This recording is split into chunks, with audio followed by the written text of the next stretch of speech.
You ever notice how people think winning feels like fireworks, like parades, like cheers echoing in the night?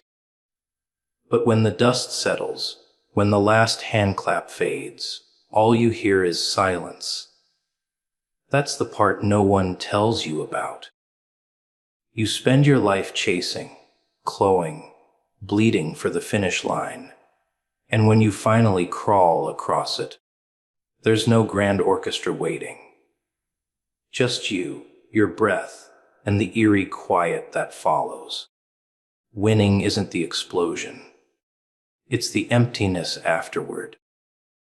It's the realization that the mountain you conquered doesn't cheer for you.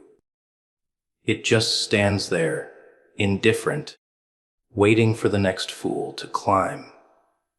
Victory is such a funny word, isn't it? People like to dress it up in confetti and fireworks.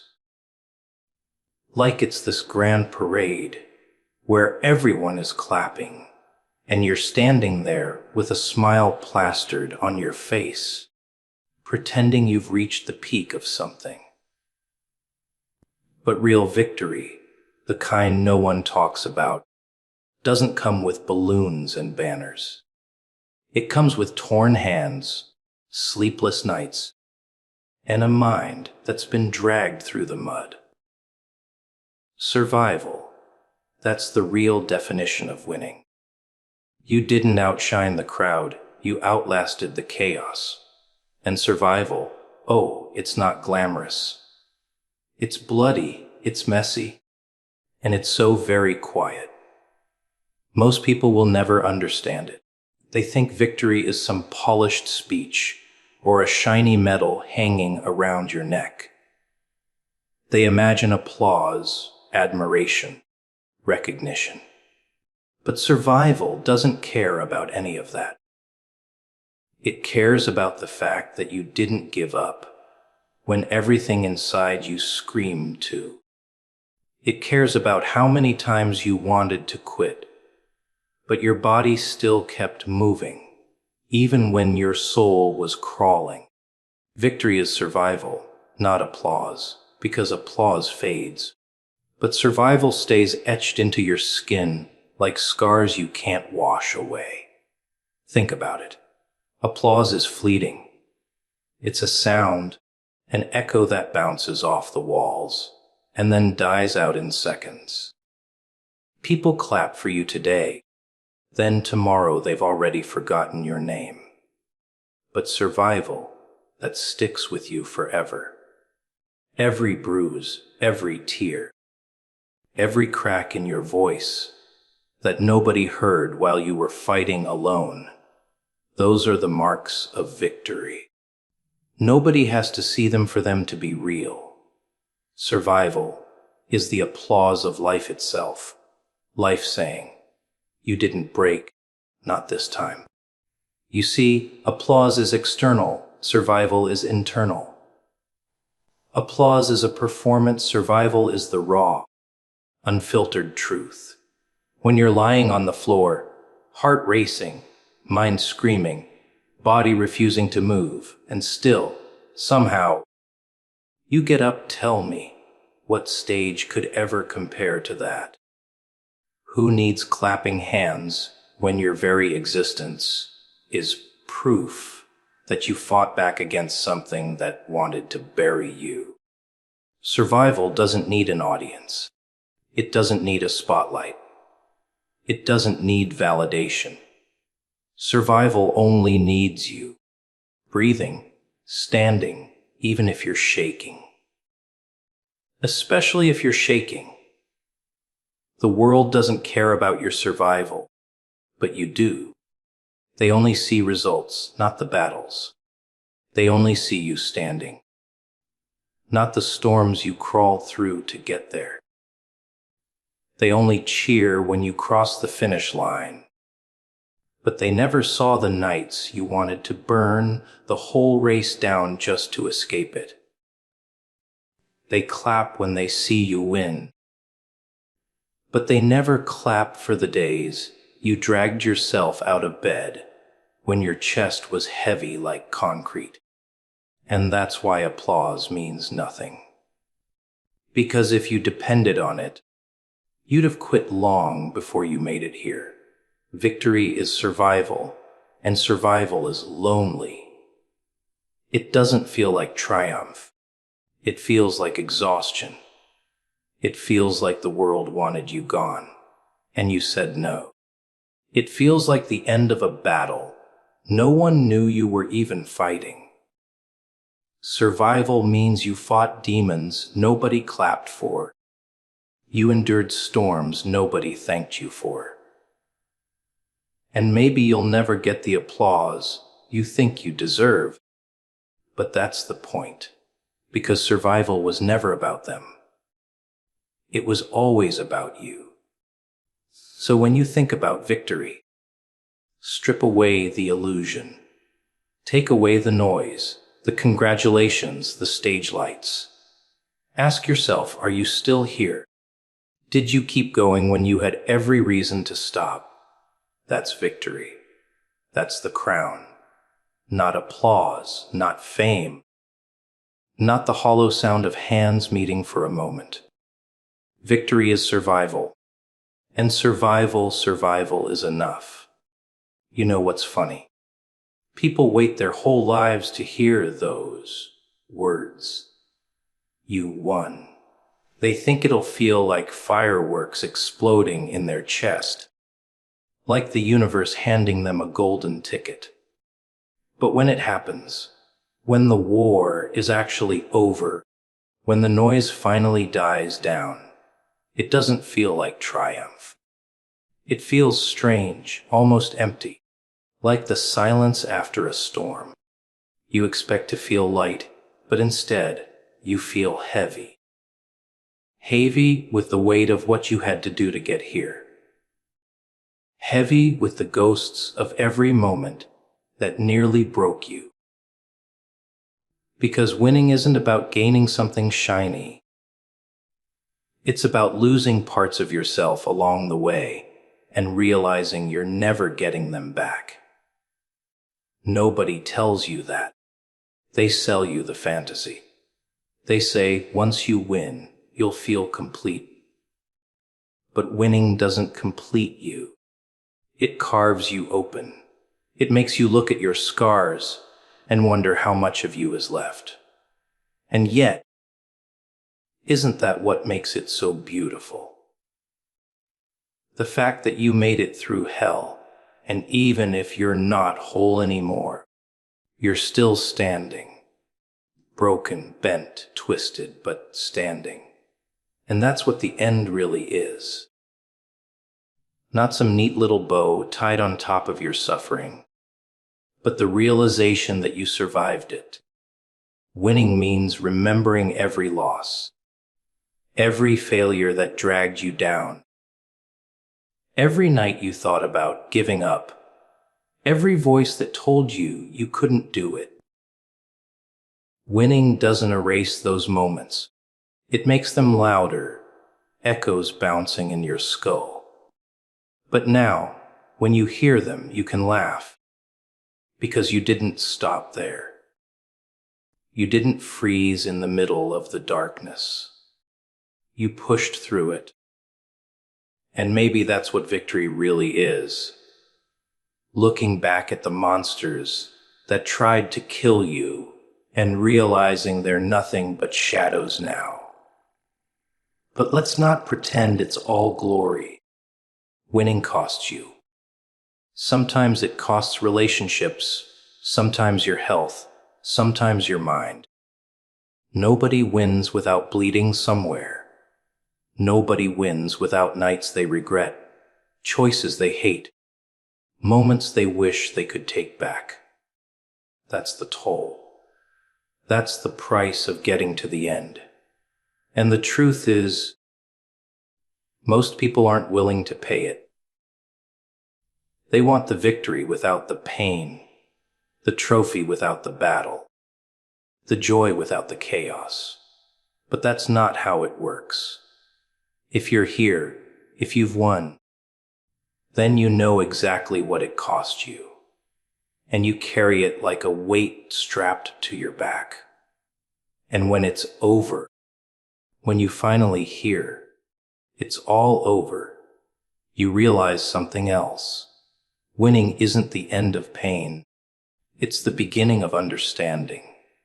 You start to see that every scar is a lesson, every wound a map, every failure a step. You start to understand that the prize isn't the victory itself. It's who you became on the way here. Stronger, sharper, a little more dangerous, maybe even a little colder. Because to win, you had to harden yourself. To win, you had to shade the skin of who you used to be.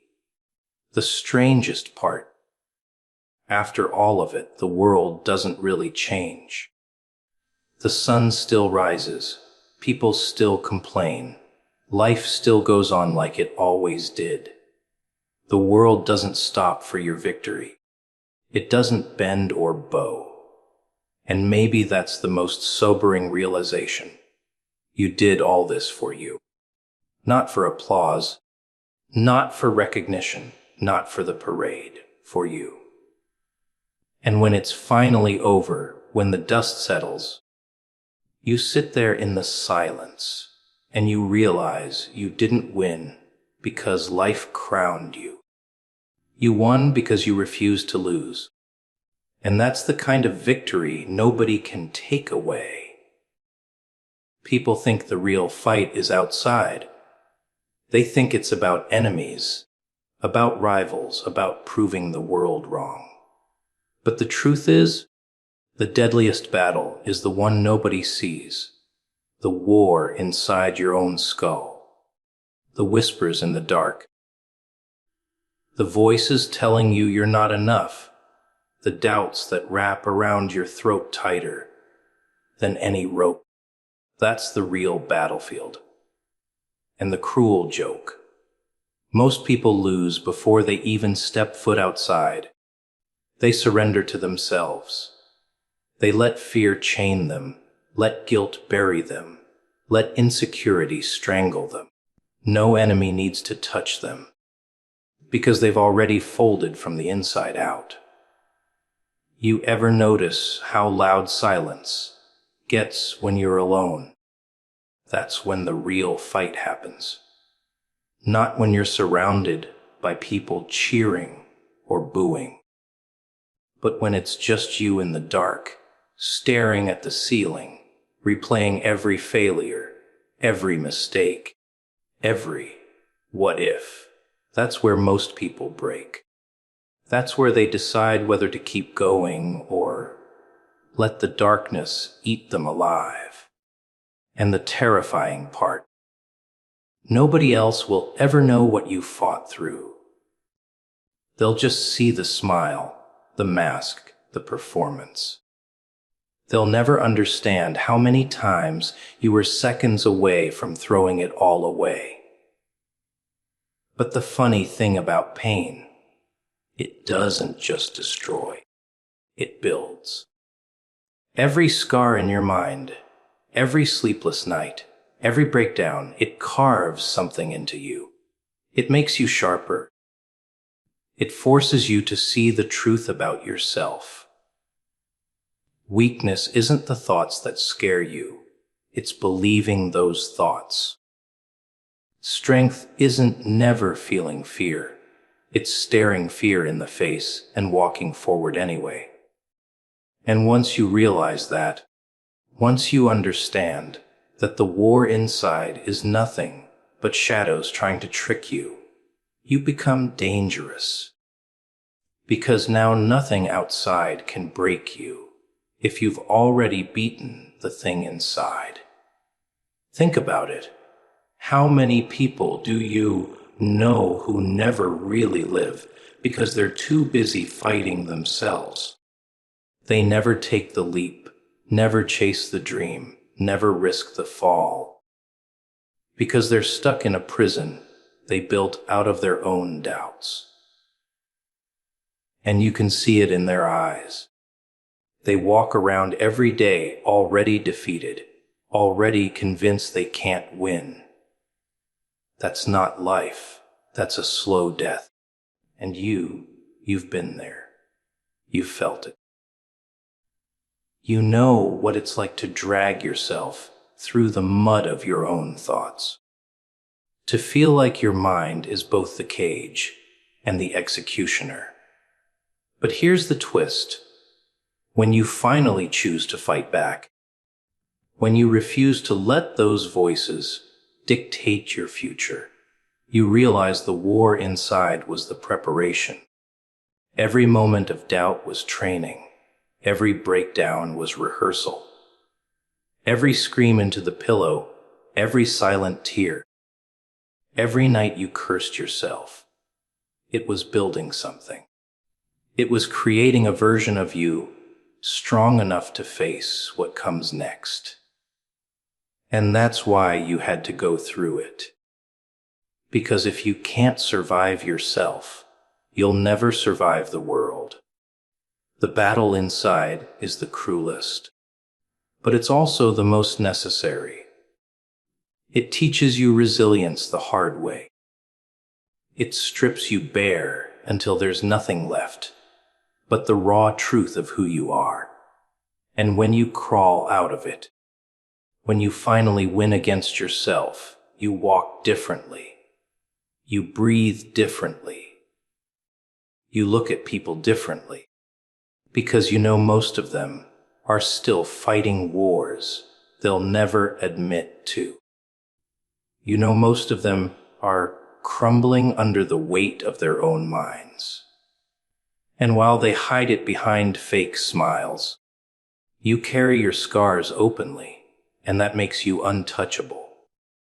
The irony is, people will call you lucky.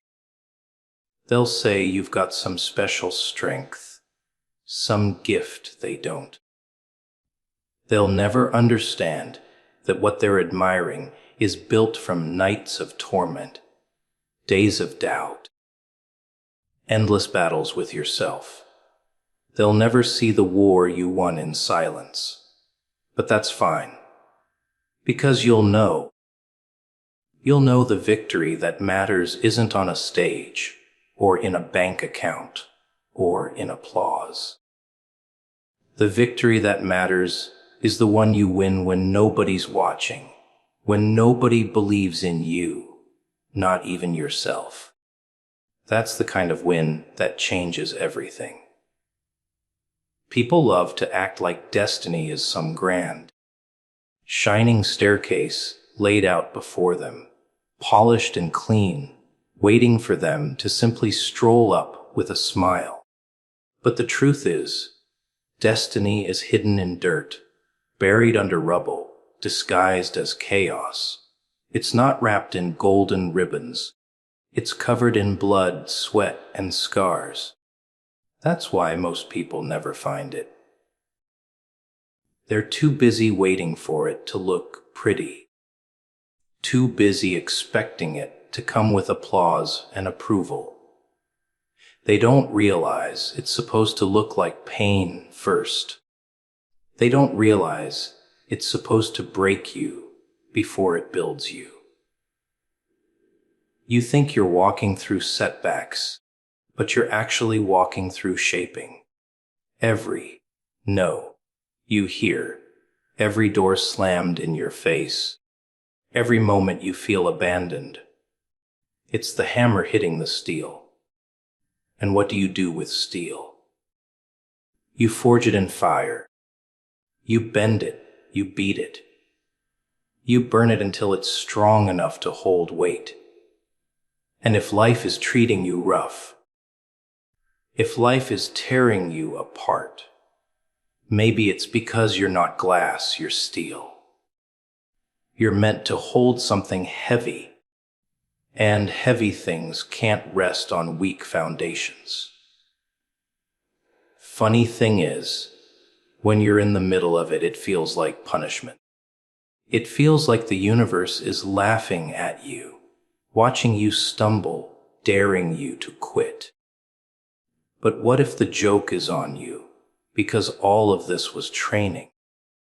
What if all those wounds you curse are actually proof that you're being prepared for something bigger than the ones who've had it easy? Think about it. The strongest people you know didn't get there sipping tea in comfort. They got there by surviving storms that should have drowned them. They got there because every time life told them, stay down, they got up anyway. You see, destiny doesn't come with a polite knock on the door. It barges in through struggle. It disguises itself as loss. It makes you taste failure until you're sick of it, until you learn how to turn failure into fuel. And the cruel irony: most people quit right before the breakthrough. They throw away the key because the lock looked too hard. They never realized the pain was the proof. The fire was the confirmation. The suffering was the stamp of approval. You don't get chosen without scars. You don't get purpose without pressure. Every time you've cried alone, every time you've screamed at the sky asking, why me? Every time you've felt like you're cursed, it wasn't a curse. It was a calling. Life doesn't toughen the ones it doesn't need. It doesn't break down the ones it doesn't plan to use for something bigger. If you've been crushed, if you've been tested beyond reason, it's because there's something waiting for you that requires that kind of resilience. People without storms can't handle thunder. People without scars can't handle crowns. They'd break under the same weight that you're being built to carry.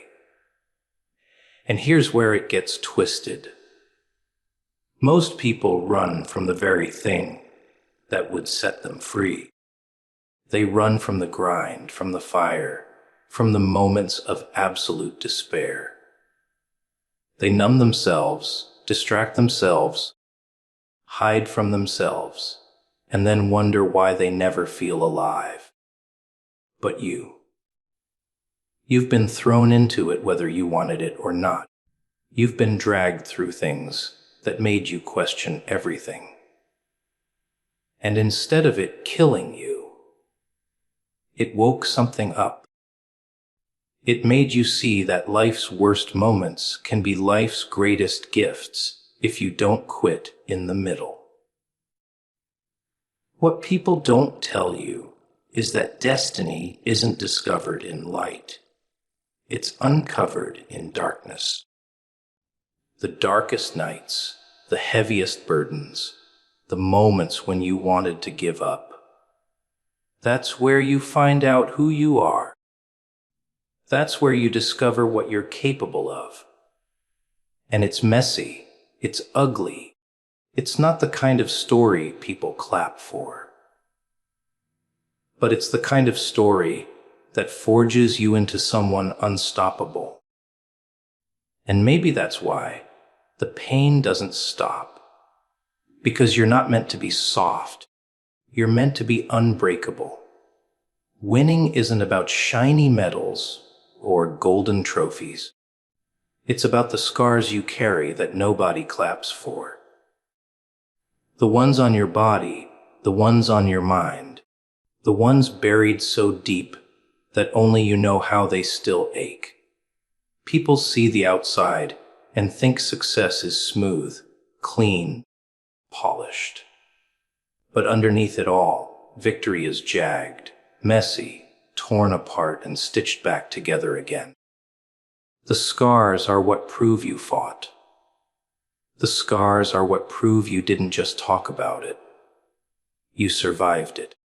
Every line carved into you is a story that says, I was here, I bled, I broke, but I didn't disappear. Funny thing is, society teaches people to hide their scars, to cover them with makeup, with fake smiles. with rehearsed speeches about how easy the climb was. They'll tell you it was luck, timing, a little talent, maybe a sprinkle of discipline. They leave out the nights of screaming into the pillow, the mornings when they couldn't get out of bed, the moments they thought it was over, because scars don't sell as well as polished images. Scars scare people because they remind them that greatness isn't handed out, it's carved into flesh. You want to know the truth. The scars are the only things that can't be faked. You can fake confidence, fake success, fake wealth, fake happiness, but you can't fake the cracks in your soul. You either have them or you don't.